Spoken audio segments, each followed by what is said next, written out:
Kodaka Hasegawa is a new transfer student that has been labeled a delinquent at the Saints Chronicas Academy. Kodaka has been having a rough time making friends at the school. The quiet young man is constantly avoided by other students. When he goes to get his gym clothes that he forgot, he notices that a girl is weirdly talking to someone, that someone being her imaginary friend, and the person being Yozura Mikazuki. The girl is talking to someone she called Tomo Yuzuru. When she walks in, she looks very unpleased. Yozura gets defensive when explained that Tomo is her air friend. He classifies her as crazy, with her not being able to make an actual living friend. She takes offense to this, since he's a delinquent transfer boy that everyone's afraid of. The two relay a concept of friendship to each other, talking on a first name basis, and what is acceptable, when or where it's acceptable, and what's the purpose or instance a person would make a friend. Kodaka suggested that a club being a good place to make a friend, so Yozuru thinks about this, and the next day Yozuru makes a newly formed club and calls it the Neighbor Club. And under the guise of God, it's a club to treat people right with no issues. Kodaka calling into question the club using the name of religion to make the club, with her already signing in his name yesterday without his permission. The two of them go to the chapel's common room, and the two of them start hanging up posters with a hidden message saying friends wanted. When they get back to the classroom, Sena Kajiwaki comes in asking to join the club. Yozura has a problem with this, with her slamming the door in her face. Yozura already having a preconception of the girl based on her appearance. The two girls start to have a catfight, arguing all day. Sena wants to join the club because all the boys think she's perfect, adoring her for everything she does. The next day, Mikazuki suggests that they play video games to get a little bit closer. She saw a bunch of friends having fun together, believing it was a good way to meet people, so all three of the members show up with a copy of the same game the next meeting. Sena brags to everyone how she's a higher level than them, with barely playing it. Yozura proves that she was lying, and has been playing the game much more seriously than she's letting on, checking the playtime, then throwing the console so she can get a good look to see the bags under her eyes. In the game, Yozura and Sena attack each other, hunting each other in a different manner of combat in each situation. Later, Sena begins to bring her own home console, this time being a male sim game, with the girls arguing about what the protagonist's name should be. Ultimately, Yozuru takes the console and picks a random name. Sena and Yozuru persist on trying to say the meanest options to the game's pink-haired protagonist, Akira.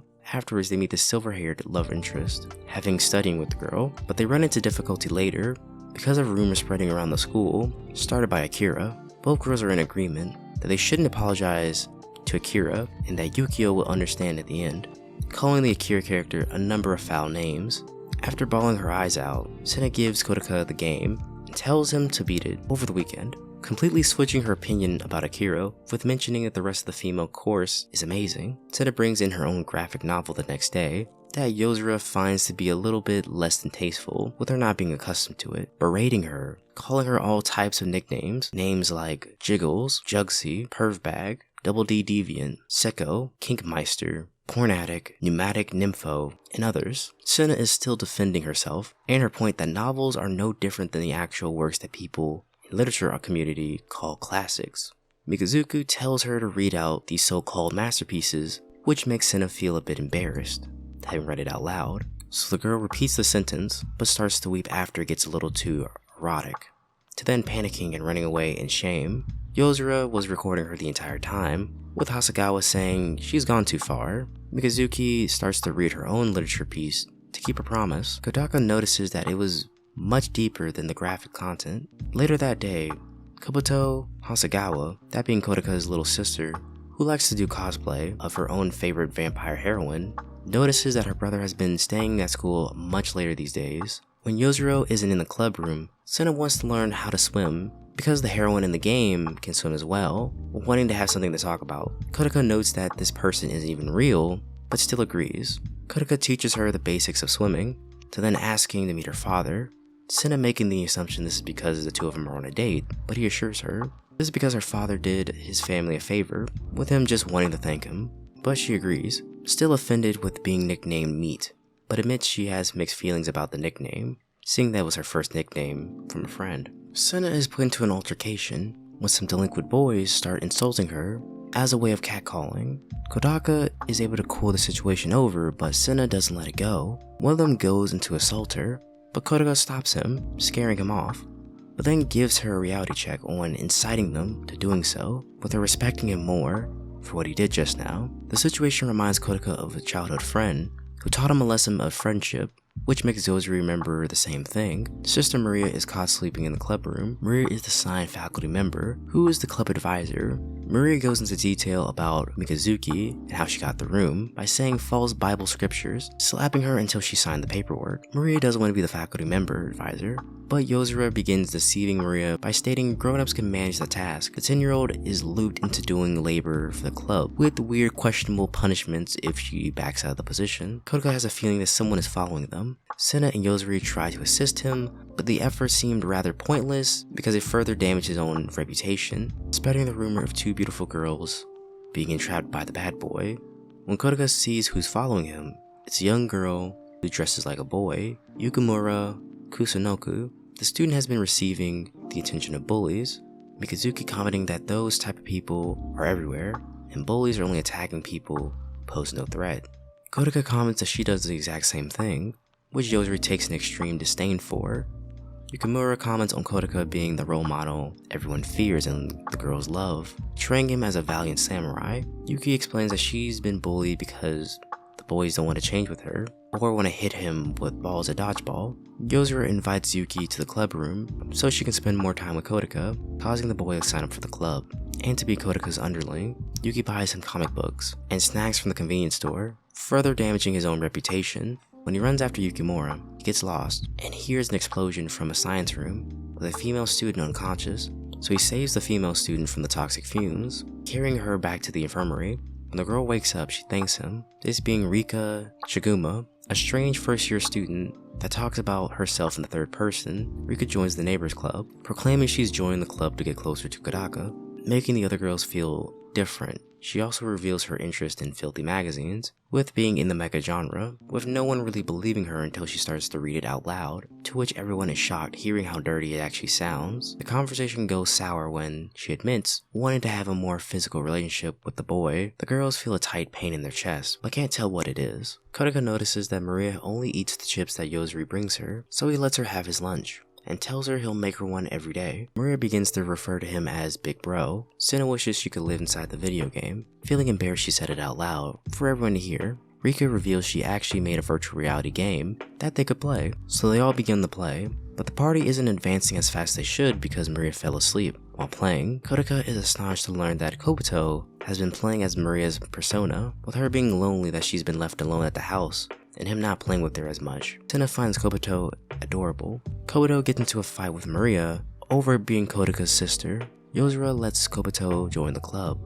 Kodaka has a dream about a friend and how he didn't get to say goodbye to him before moving away.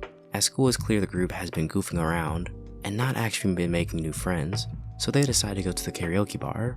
Mikazuki admitting that she's been to almost every karaoke shop in the country, coming off as a bit pathetic, with her mentioning singing with her friend Tomo, that being her imaginary friend. At the karaoke shop, Yozura and Senna have a problem with having to pay more for having a large group, this being the normal practice of charging per person, so the two decide to each rent out their own room and pay for the normal price. But Kodaka pays for 4 people, leaving the 2 girls to sing alone. The 2 girls spent the entire day fighting over the high score, not agreeing on who actually won. Rika and Yuki being sad that the semester is coming to an end, meaning the club won't be able to meet up for the next 40 days, with the Yozura commenting they'll be still meeting up. Afterwards, Senna and Yozura have a fight, this one being a loud public fight, leaving Senna crying, but Senna decides to get back at her by informing her that her father is interested in seeing Kodaka, leaving Yozura a bit jealous, assuming that something has happened between the two of them. Yukimura keeps bringing Kodaka lunch, even over the summer break, with the Kodaka not wanting to receive these lunches anymore, but he decides to give them to Maria, and tells Yukimura to make a lunch for her, misinterpreting this message, as he's been forcing her to have dietary supplements. The members don't always turn up over the summer break, with them not being able to have a regular schedule, so they decide to use message boards and other social media sites to communicate. Rika finding this strange and just suggests that they exchange numbers, with the rest of them proclaiming her to be a genius. The group never doing this before is having a problem.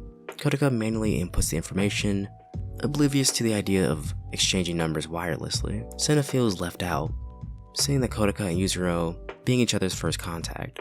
Senna confesses that she hasn't done this before, and doesn't have a cell phone. When Kodaka goes to ask her for her phone number, she expresses that she doesn't actually have a phone and has never used one before. Yozora, knowing she actually does want their contact information, outsmarts her, doing this by having a proxy phone conversation about meat jokes, that being her nickname. And in the middle of the night, Senna calls Kodaka so she can learn what phone he has. The next day, Kodaka gets a number of several dirty messages and photos after receiving a perverted text by Rika. Senna runs into the club room to exchange contact information. Yozora, not wanting to switch the contact information, plays a prank on her, using Senna's new phone. Realizing she might have gone a little too far, the group decides to go to the pool. Yozora and Rika get claustrophobic with having so many people around them, so the group gives them some time to be alone. Senna goes to check in on them, but finds that both of them have gone back home on the bus. Senna, Kodaka, and Kobuto go to the club room for their usual activity and find Yozora in a horse costume, with not wanting to waste their swimsuits.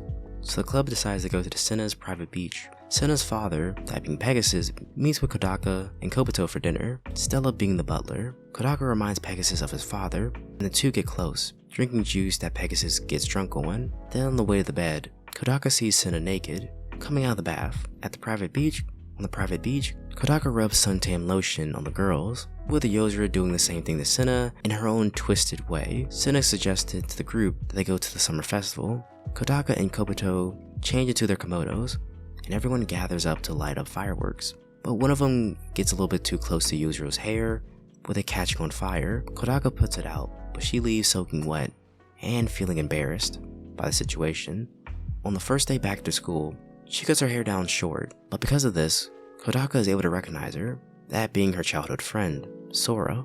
He was moving to a new school and was going to tell her this on the last day, but she never showed up. On the first day at the new school, she recognized him, but she didn't say anything. And this is when he discovered Yozora was talking to an imaginary friend about a past friend, that being him. Yozora had the idea to start up the club solely for Kodaka to know her. In the present, Yozora leads Kodaka to the stairway and explains that she's always been his childhood friend, which is much to his own astonishment. Yozora didn't know how he would react to this, seeing her in a skirt for the first time, and the two of them agree not to tell anyone else about this information, realizing that this was 10 years ago, and they're completely different people now. The two of them realize they just can't go back to the way things were 10 years ago, and when the two of them go back to the club room, no one knows who she is, with Senna realizing that it's Yozora, where Senna also questions if Yozora got her heart broken or something, with her alluding to something else. Well, that's where we're going to leave off in this video. If you like what you saw here, subscribe to the channel, and I'll be uploading more daily videos like this one, so I'll see you next time.